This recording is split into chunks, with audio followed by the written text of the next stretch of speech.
చాలా దూరంగా ఉంటాయి, గ్యాప్ చాలా ఉంది. అటువంటి ఆంధ్రజ్యోతి జగన్మోహన్ రెడ్డి గారితో కూడా అంత వ్యతిరేకత ఉంది. జగన్మోహన్ రెడ్డి గారు ముఖ్యమంత్రి కాకూడదని నిరంతరం పనిచేస్తున్న వ్యక్తి రాధాకృష్ణ. అలాంటి రాధాకృష్ణ గారి ఛానల్లో షర్మిలారెడ్డి ఇంటర్వ్యూ ఇవ్వడం అంటే జగన్మోహన్ రెడ్డి గారికి వ్యతిరేకం. ఆ రోజున షర్మిలారెడ్డి గారు ఆ ఇంటర్వ్యూలో ఒక మాట చెప్పారు.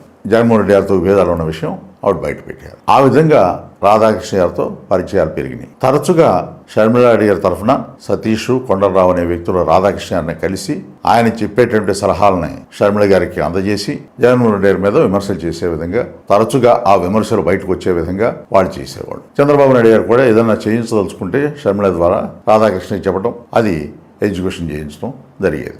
ఆ విధంగా ఈ తెర వెనుక పరిచయాలు ఉన్నాయి కాబట్టి ఆ పరిచయాలను ఉపయోగించుకుని ఈ షేర్ సర్టిఫికేట్ ట్రాన్స్ఫర్ చేస్తే మీ ఆస్తులు మీకు వచ్చేట్టు చేస్తాం, ఇంకా వెయిట్ చేయాల్సిన అవసరం లేదు, ఆ కేసులు ఎప్పుడు తేలుతాయో తెలియదు కదా అని చెప్పి ట్రాన్స్ఫర్ చేయించారు.